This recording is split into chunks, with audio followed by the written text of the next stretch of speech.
आत्मवंदन सगळ्यांना. खूप स्वागत आहे सगळ्या माझ्या कुटुंबियांचं आजच्या सत्रामध्ये. आपण आजपासून दुर्गा शक्ती शक्तीचं आपण आज उपासना आजपासून आजच्या दिवसापासून सुरू करतोय. पहिला दिवस आहे आजचा नवरात्राचा आणि मला तुम्हाला मी जसं काल सांगितलं तसं तुम्ही ह्या 9 दिवसांमध्ये जरूर जरूर ध्यान करा. जितकं वेळ मी तुम्हाला मिळेल आपली सगळी कामं सांभाळून घरातली बाहेरची तितका वेळ तुम्ही ध्यानाला बसा, रेकी घ्या. जेव्हा तुम्हाला वेळ मिळेल आणि समजा तुम्हाला रेकी घेताना सगळ्या चक्रांना घ्यायला वेळ नाहीये, तर किमान तुम्ही खाली मुलाधाराला तुमच्या मांडीवर असा हात ठेवून जिथं बसलाय तिथं नुसतं तुम्ही त्या क्षणाला बसून नुसतं म्हणा रेकी शक्तीला की तू माझ्या हातामध्ये ये आणि मला पूर्ण बरं कर. हे फक्त एक संकल्प द्या, माझ्या सगळ्या चक्रांना संतुलनात आण. समजा तुम्हाला दिवसभर बसायला वेळ मिळाला नाही, तर तुम्ही आडवे झालात, झोपलात, त्या झोपल्या झोपल्या सुद्धा तुम्ही फक्त तुमच्या खाली मूलाधाराला, हार्टला आणि आपल्या आज्ञाचक्राला या ठिकाणी तुम्ही हात ठेवा. जिथं काही तुम्हाला त्रास आहे, शरीराला काही दुखतंय वगैरे, त्या ठिकाणी हात ठेवा आणि तुम्ही रेकी शक्तीला आवाहन करा. आज पहिला दिवस आहे, प्रथमम शैलपुत्रीचे असं आपण म्हणतो. तर ही शैलपुत्री जी देवी आहे, हे जी तिचं आपण नाव ऐकतो की 9 दिवसाच्या 9 देवी आहेत. प्रथमम शैलपुत्रीच, द्वितीयम ब्रह्मचारिणी, तृतीयम चंद्रघंटेती, कुष्मांडेती, चतुर्थकम. असे करत करत ही देवीची रूप आहेत. आपण 9 दिवसांमध्ये रोज एका एका तिच्या रूपाबद्दल नक्की जरूर ऐकू. तर ही जी शैलपुत्री देवी आहे तिची मी तुम्हाला एक स्टोरी सांगेन छोटी, जी मी वाचली आणि मला वाटलं की आपल्या ग्रुपमध्ये पण आपण शैलपुत्री देवीची एनर्जी, तिच्या ऊर्जेला आपण सगळेजण कनेक्ट व्हावं. शैलपुत्री मा हिचं ह्या नावाचा अर्थ काय होतो तर डॉटर ऑफ द माउंटन, म्हणजे पर्वताची मुलगी, ह्याचा अर्थ तसा होतो. तर हा जो हिमवान पर्वत हे होता, राजा होता, त्या राजाला जो हिमालयाचा सगळ्याचा राजा होता आणि ती जी त्याची पुत्री असा मा शैलपुत्रीचा आपल्याला तिचं म्हणजे काय म्हणू शकतो, तिचा जन्म त्या राजाच्या पोटी झाला. ती खरं तर देवी सती, ही तिचा तिचा पुनर्जन्म हा शैलपुत्रीमध्ये झाला होता. तर जी भगवान शिवची पत्नी होती सती देवी, तर त्यांच्या आधीच्या जन्मामध्ये तुम्हाला बऱ्याच जणांना माहित पण असेल की दक्ष राजा होता आणि त्या दक्षाची मुलगी ही सती असते. आणि सती ही पहिल्यापासूनच महादेवांची पूजा करत असते आणि त्यानंतर वडिलांच्या इच्छेविरोधात जाऊन ती महादेवांशी लग्न करते. मग जेव्हा दक्ष ते एक यज्ञ अरेंज करतात त्यांच्या घरामध्ये, त्यावेळेस ते महादेवांना आणि सतीला बोलवत नाहीत. आणि मग त्यामुळं तिला इतका राग येतो की माझा आणि माझ्या नवऱ्याचा सन्मान नाही झाला आणि त्यामुळे ती यज्ञाला जाते. जिथं जाण्यासाठी मला आठवतं, मी ती सिरियल पण पाहिली होती. महादेव तिला थांबवत असतात की तू जाऊ नको, पण ती जाते. ती म्हणते नाही, मला ह्या प्रश्नाचं उत्तर माझ्या वडिलांना विचारायचं की आम्हाला का नाही तुम्ही आमंत्रण दिलं. आणि हा खरं तर नियतीचा भाग आहे बघा. कारण सती देवी ही साक्षात शक्तीचं रूप आहे, महादेव तिचे पती आहेत. तिला थांबू शकले असते सांगून की तू जाऊ नको, कारण पुढे जे होणार आहे त्यांना माहितीये, त्रिकाळदर्शी आहेत महादेव, तर देवाधिदेव आहेत. पण त्यांनी सांगितलं नाही, कारण जे होणार होतं, घडणार होतं, त्याच्यामध्ये बोलायचा अधिकार देवतांना पण नाहीये. ह्याला म्हणतात फ्री विल. हे मला जेव्हा मी बघत होते तेव्हा मला ते एक एक डॉट्स कनेक्ट होत होते, जे आपण अध्यात्मात शिकतो की का महादेवांनी सतीला सांगितलं नाही की तू यज्ञाला जाऊ नको म्हणून. म्हणजे त्याचं कारण का नाही सांगितलं न जाण्यामागचं, त्यांना तर माहित होतं पुढे काय होणार आहे, पण ते बोलले नाहीत. कारण फ्री विल, आत्म्याला जो फ्री विल असतो तो इथं दाखवला की ते सांगितलं नाही, म्हणून ती पुढची सगळी घटना घडली. आणि त्यानंतर त्यांचं पण न ऐकता देवी सती त्या यज्ञामध्ये जातात. गेल्यानंतर तिथं जो ते सगळा जो अपमान बघतात की कसा आपल्याला अपमानित केले गेले आपल्या वडिलांकडूनच, त्यामुळे त्या काय करतात की त्या यज्ञामध्येच उडी घेतात. आणि नंतर त्या पार्वतीचा पुढच्या ह्याच्यामध्ये पार्वती म्हणून जन्माला येतात. हिमवान जे हे आहेत राजा, त्यांच्याच ह्याच्यामध्ये पार्वती म्हणून जन्माला येतात. आणि नंतर त्याच पार्वतीच्याच जन्मामध्ये तिला शैलपुत्री असं म्हणलं जातं. तर ही स्टोरी मी वाचली होती की म्हणलं ही सगळ्यांना सांगायची. म्हणजेच काय, ह्या ह्या गोष्टीवरून काय म्हणजे त्या शैलपुत्रीमध्ये जेव्हा तिला नाव दिलं गेलं, त्यामध्ये ती पुन्हा महादेवांशीच एकत्र येते आणि लग्न होतं त्यांचं पुन्हा. म्हणजे त्यांची जी डिवाइन डेस्टिनी होती ती पूर्ण तिथं कंप्लीट होते ती सायकल, की जी सतीपासून सुरू झाली त्या जन्मामध्ये आणि पुन्हा पार्वतीच्या जन्मामध्ये येऊन पुन्हा महादेवांशी तिचं लग्न होतं. ह्याच्यातून आपल्याला काय दाखवलं गेलं, की स्ट्रेंथ आणि कसं एकचित्ताने तिने काम करत गेल्या म्हणजे देवी. ह्याच्यातून आपल्याला दिसतं की एवढ्या कठीण परिस्थिती आली, एवढे अनेक प्रसंग आले तरी सुद्धा, एवढं तिला त्याग करावा लागला देवीला, तरी सुद्धा ती पुन्हा जन्माला येऊन तिचा जो जर्नी होता, जो अं, दक्ष राजाच्या वेळेस जो अर्धा राहिला होता, तो पुन्हा हिमवान राजाच्या पोटी जन्माला येऊन त्यांनी तो पूर्ण केला आणि महादेवांबरोबर लग्न होऊन मग त्या तशाच अमर म्हणजे देवतेच्या रूपानेच राहिल्या. आणि आज सुद्धा त्या पार्वती मातेला जेव्हा आपण ध्यानात बोलवतो, तर इतक्या लोकांचे अनुभव आहेत की जेव्हा ध्यानामध्ये आपण पार्वती मातेला बोलवतो, लोकांना उगाचच रडू येतं, एकदम इमोशनल होतं, कारण ती मा आहे, माता आहे, आई आहे. आणि जेव्हा आई असते लेकरासोबत, तेव्हा ते हार्ट चक्रामध्ये जे काही ब्लॉकेजेस असतात, जे काही दुःख असतं साठलेलं, तर ती आपल्याला एनर्जी देते. आणि असे लोकांना इतके अनुभव आहेत की जेव्हा जेव्हा पार्वती मातेचं नाव घेतलं गेलं, आपण जेव्हा बोलवतो आपण ध्यानामध्ये त्यांना आवाहन करतो, त्यावेळी सगळ्यांना असं एक भावनिक व्हायला होतं, कारण आई असते सोबत म्हणून. आणि अजून काय दिसतं की एक प्रकारचं डिवोशन म्हणजे भक्ती आणि प्युरिटी. तर ही जी शैलपुत्री देवी आहे ती एका पवित्र अशा भक्तीला दाखवते, की जन्म दोन गेले तरी सुद्धा महादेवांची भक्ती तिची संपली नाही.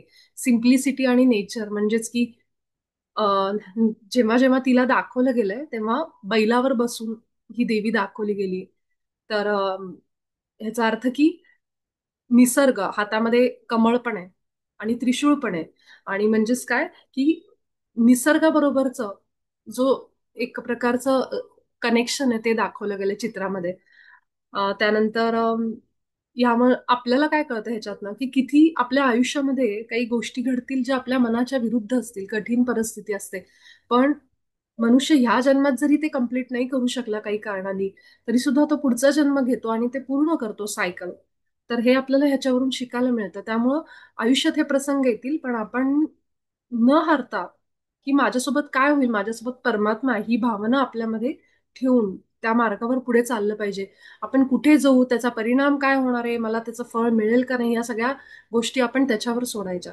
तर हे आपल्याला त्याच्यावरून दिसतं की खरी जी पॉवर आहे ती सहनशक्ती म्हणा, जिथं थांबलं पाहिजे तिथं थांबलं पाहिजे.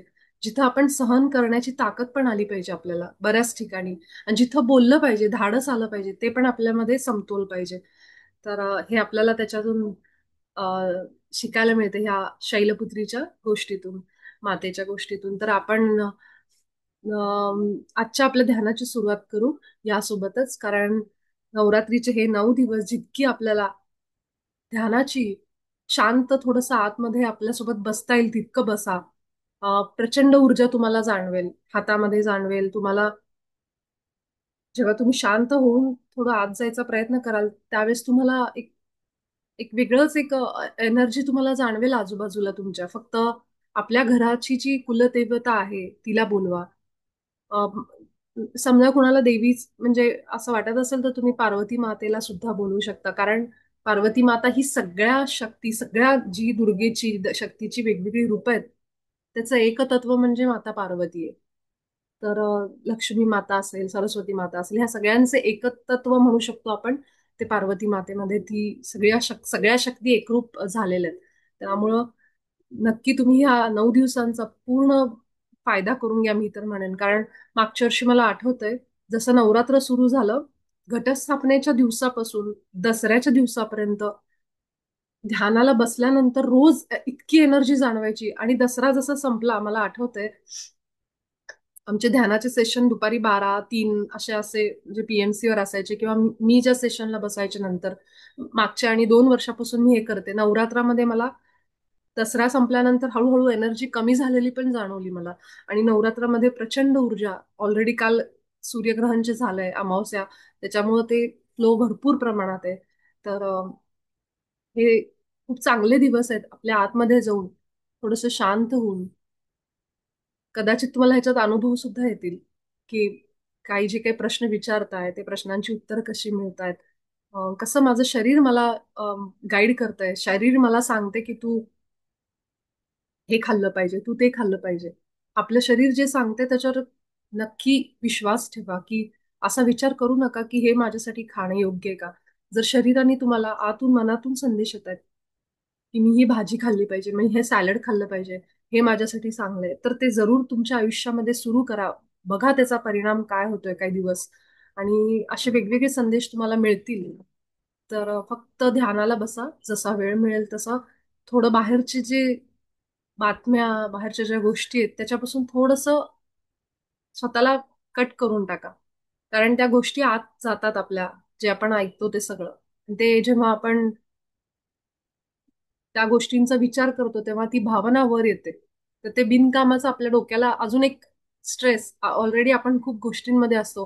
पण असं जे सोशल मीडियावर आपण काही वाचतो, कुणाबद्दल तरी ऐकतो, त्या बिनकामाच्या गोष्टी आपल्या डोक्यात आत जातात आणि नको तेव्हा आठवतात. म्हणजे ऑलरेडी आपण खूप काही गोष्टी घेऊन बसलेलो आहेत. ते म्हणतो ना, ओव्हर इटिंग होते, अति खाणं होतं आणि त्यामुळे मग ऍसिडिटी, गॅस जसं पोटाचं आहे तसंच ह्या मनाचं पण आहे. तर जितकं आपल्याला गरजेचं आहे ना तितकंच ऐका, तितकंच बघा.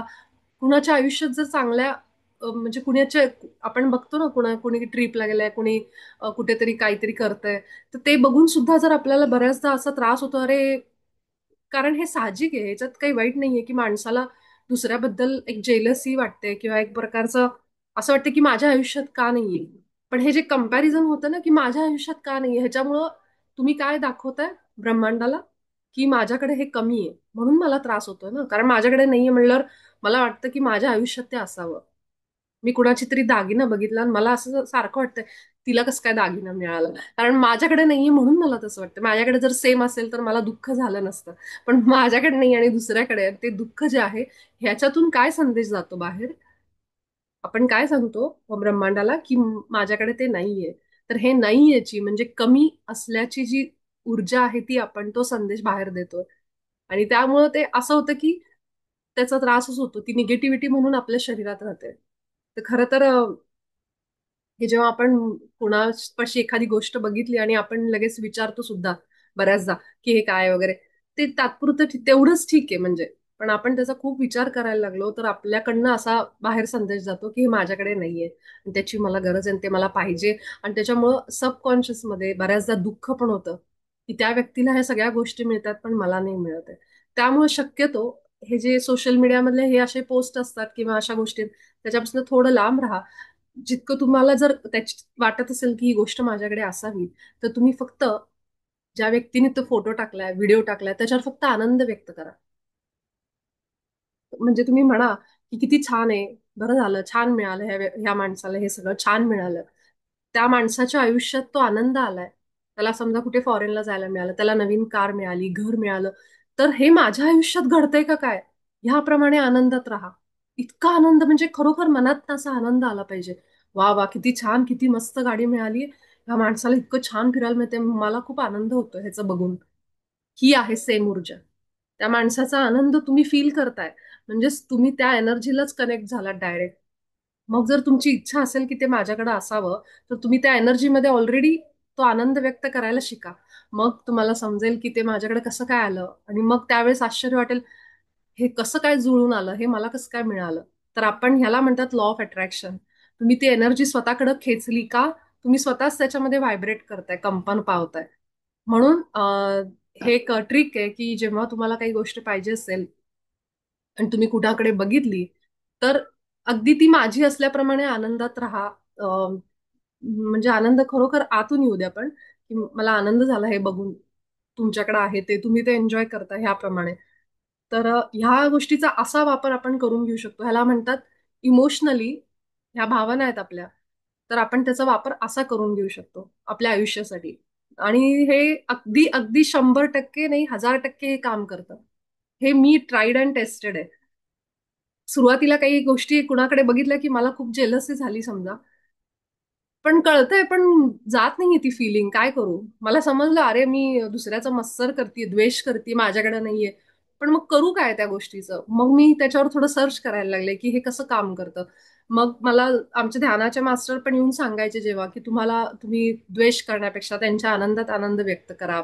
तुम्ही जास्त त्यांच्याबरोबर त्या एनर्जीमध्ये राहा, ज्या एनर्जीमध्ये ते लोक आहेत. आणि मग मला समजायला लागले की ह्या माझ्या भावना मी माझ्या आयुष्यासाठी ह्याचा कसा उपयोग करू. हे सगळं समजलं, द्वेष करायचा नाही, हे करायचं नाही. पण मला काय त्याचा उपयोग होणार आहे, मला काय कसा फायदा करून घेऊ. आणि हळूहळू मग मी त्या गोष्टी शिकले की कसं आपण दुसऱ्याच्या आनंदामध्ये पण आनंद मानू शकतो आणि मग त्याचा आपल्या आयुष्यात काय फायदा करून घेऊ शकतो आपण. आणि मला खरोखर त्या गोष्टीचा फायदा झाला की ज्या गोष्टी मी अपेक्षा पण नव्हती केली किंवा त्याचा विचार पण केला नव्हता की ह्या माझ्याकडे येतील. पैसे नसताना तितके म्हणजे तेवढं बजेट नसायचं किंवा अशा गोष्टी नव्हत्या. त्यावेळेस त्या गोष्टी बरोबर जुळून आल्या आणि ते कुठून कसं मिळत गेलं मलाही कळलं नाही. तर मी तुम्हाला फक्त एक अनुभव म्हणून सांगते या गोष्टीचा. अम, पुण्यात असताना घर घ्यायची इच्छा होती. स्वतःच एक ऑलरेडी जुनं आमचं घर होतं, पण माझी इच्छा होती, आमची इच्छा होती की अजून एक आपलं व्हावं म्हणून. पण तेवढं काही बजेट होईल असं मॅनेज असं वाटत नव्हतं. आणि मी ह्याच गोष्टीनी तेव्हा मी शंकरबाबांची भक्त होते, बाबांना नेहमी म्हणायचे. पण कुणी दुसऱ्यांनी घर घेतलं की कधी त्याच्याबद्दल द्वेष आला नाही, पण आनंद वाटायचा की त्यांचं घर होतंय म्हणून. हे मात्र मला त्यावेळेस व्हायचं. पण काही गोष्टी अशा होत्या की ज्या माझ्याकडे नव्हत्या, त्यावेळेस मला द्वेष पण वाटायचा.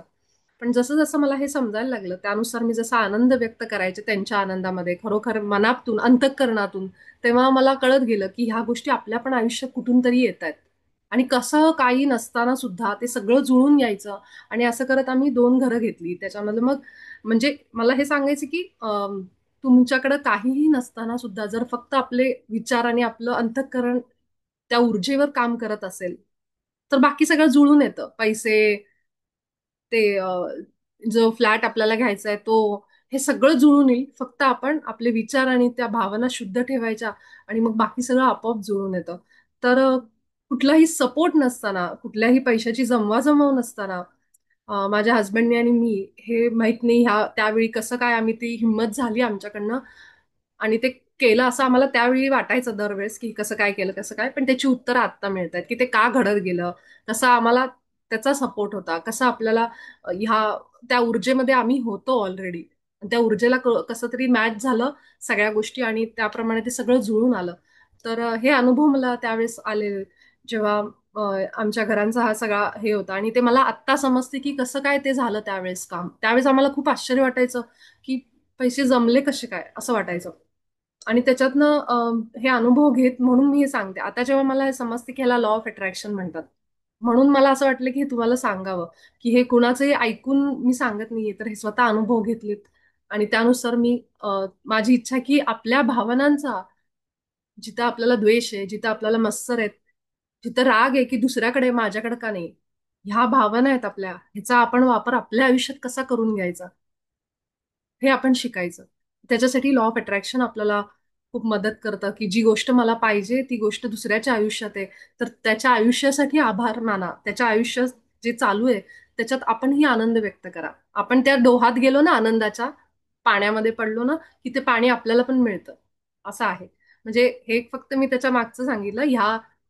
हा असा विचार ठेवून नाही करायचं, पण खरोखर हे काम करतं. तुम्ही हा अनुभव घेऊन बघा आणि मला सांगा असा कधी तुम्हाला काही अनुभव आला तर. ठीक आहे, तर आपण ह्याच नोटवर आपण आपलाच ध्यान सुरू करू.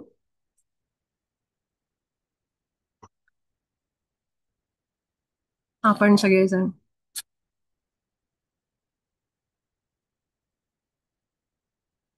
सगळ्यात आधी माता शैलपुत्रीचं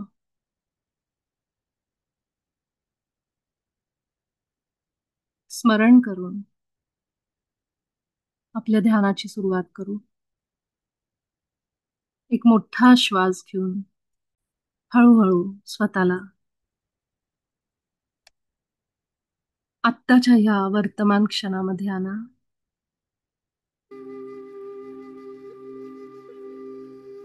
आज दिवसभर आपण अनेक गोष्टी ऐकल्या असतील, अनेक गोष्टी पाहिल्या असतील, की लाखो विचार आपल्या मनात येऊन गेले असतील.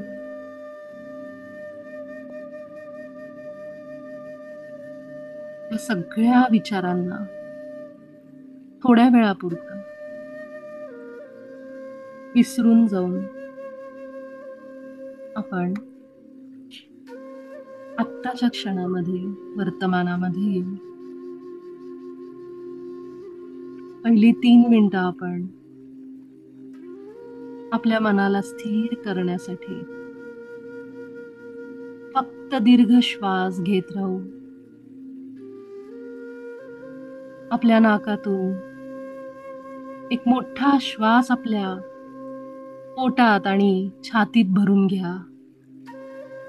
जितका मोठा श्वास घेता येईल तितकं घ्या. आपलं पोट फुलू द्या. श्वास घेताना पोट बाहेर येईल, छाती बाहेर येईल. सोडताना सावकाश आपल्या तोंडावाटे ती हवा बाहेर जाऊ दे.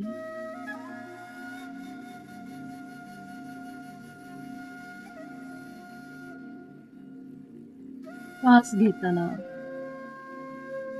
अगदी सहज कोमल पोटात, छातीत आणि सोडताना अगदी सावकाश आपल्या तोंडावाटे हळूहळू बाहेर जाऊ द्या.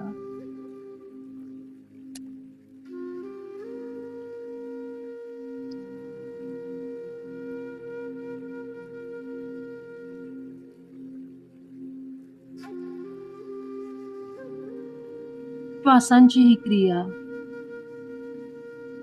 अगदी सावकाशपणे सुरू ठेवायची. पूर्ण लक्ष आपल्या पोटातून, छातीतून आत प्रवेश करणाऱ्या हवेकडं, प्राणवायूकडे द्यायचं.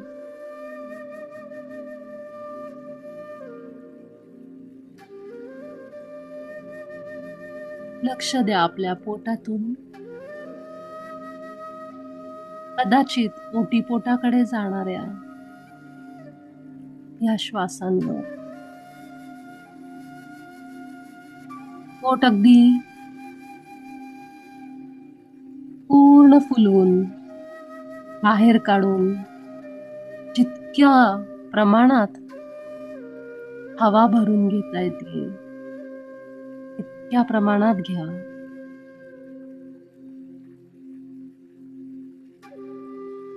दिवसभर विचारांमुळे आपण जितका पाहिजे तितका श्वास आपल्या मेंदूला, शरीराला, फुफ्फुसांना देत नाहीत. पण हीच ती वेळ आहे. 3 ते 4 मिनिटं आपण ऑक्सिजननी, प्राणवायूनी आपल्या सगळ्या शरीराचे अवयव, पेशी भरून टाकू. श्वासात पोट, छाती बाहेर आणि तोंडावाटे हा श्वास पुन्हा बाहेर पडतो.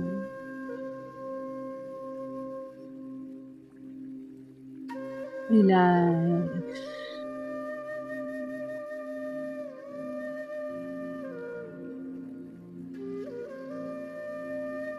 एक एक श्वास आपल्याला शांत आणि स्थिर करत जातो.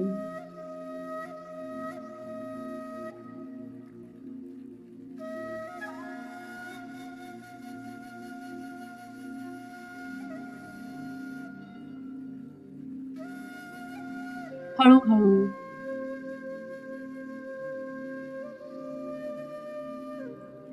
पोट, छाती आणि मग गळ्यामध्ये सुद्धा तुम्हाला श्वास भरलेला जाणवेल.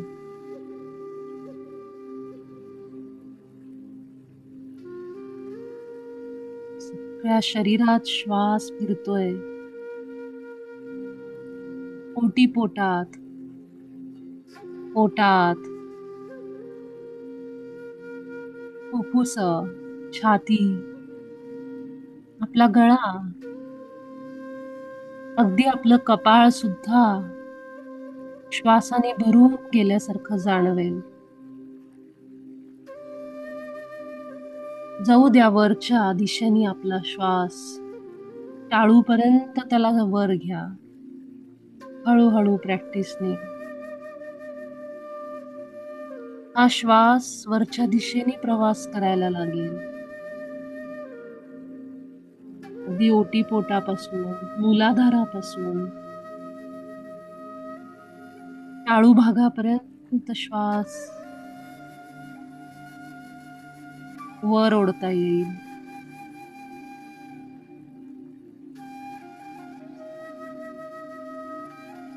कोणताही ताण न देता अगदी सावकाश सहज घ्यायचा आहे, सहज सोडायचा आहे.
दीर्घ श्वास नाकावाटे, मोठा श्वास आपल्या पोटात, छातीत जितका भरून घेता येतोय तितका घ्या. आपल्या सगळ्या पेशींना ही प्राणशक्ती द्या, ऑक्सिजन द्या.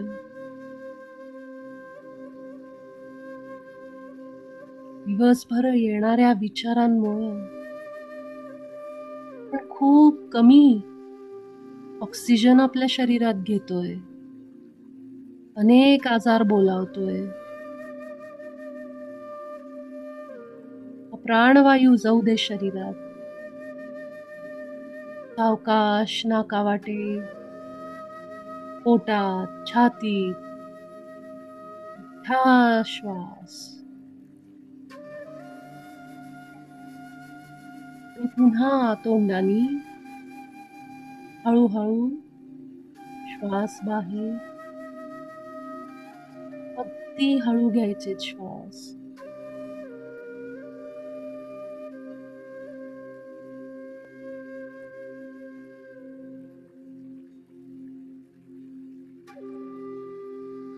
Deep breathing. जाणीवपूर्वक घेतलेले दीर्घ श्वास आपल्या शरीराचं हे साधन, हे इन्स्ट्रुमेंट भरून घ्या. ब्रह्मांडातल्या या दिव्य हवेनी जाऊ द्या आपल्या ओटीपोटामध्ये, आपल्या पोटामध्ये शरीराच्या बुडापर्यंत हवा प्राणशक्ती जाऊ दे. जितकं आत घेता येईल तितकं ऑक्सिजन, प्राणवायू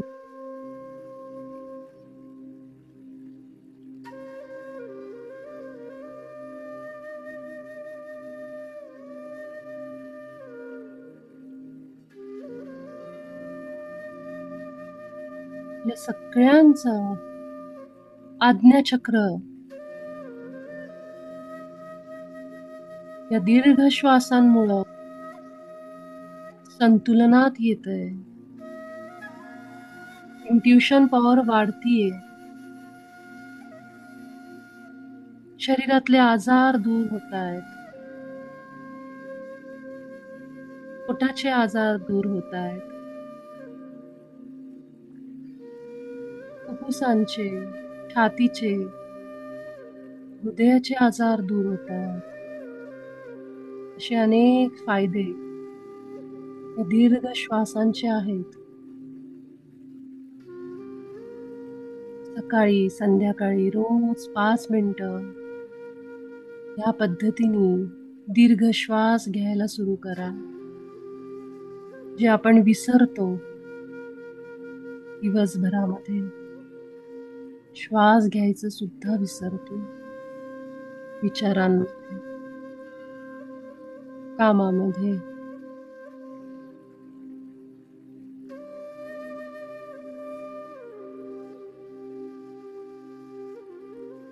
फुलवा आपलं पोट, छाती. ह्या एक मोठा श्वास.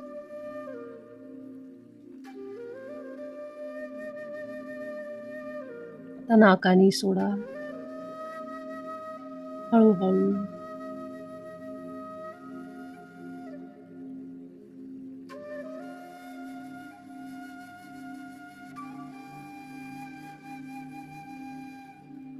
ज्यांना पाठीचं दुखणं आहे, कुठल्याही प्रकारचं वाताचा त्रास आहे, कफाचा त्रास आहे, पित्ताचा त्रास आहे, ऍसिडिटी, या सगळ्यांवर दीर्घ श्वास प्रभावी औषध आहे. आपले जॉईंट्स दुखतायत, संधिवाताचा त्रास आहे, या सगळ्यांसाठी या प्रकारे रोज दीर्घ श्वास घ्या.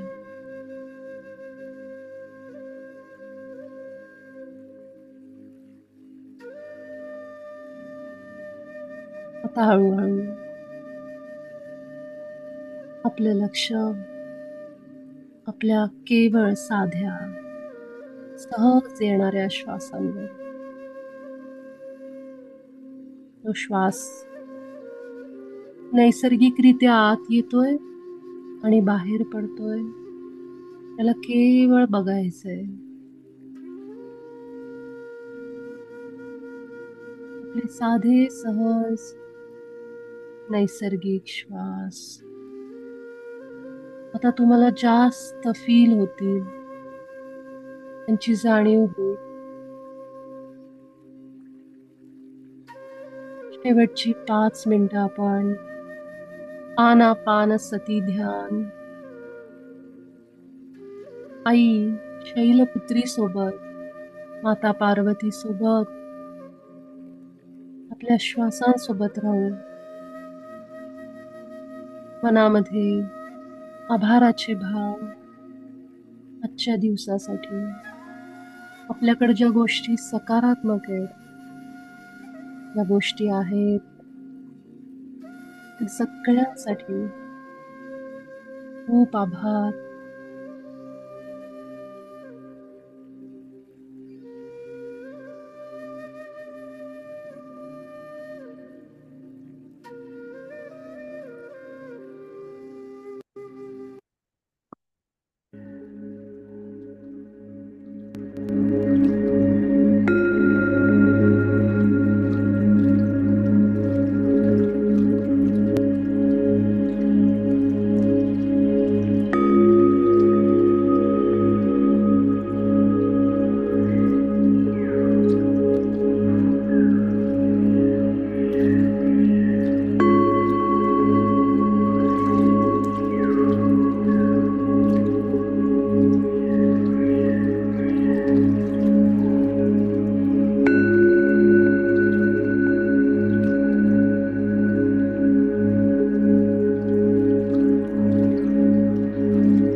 आपल्या सगळ्यांचे विचार शून्य झालेत.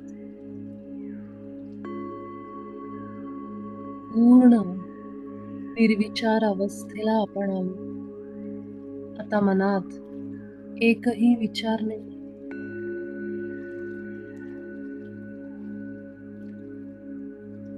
मन शांत कामा झालंय.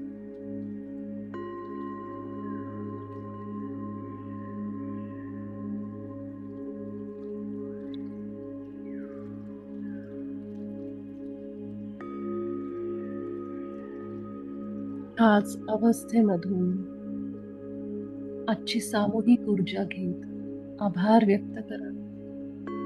आई जगदंबेच्या ऊर्जेने आपण सगळेजण या सत्रामधून बाहेर येण्यासाठी तयार आहोत. दोन्ही हात डोळ्यांवर 5, 4, 2, 1, 0.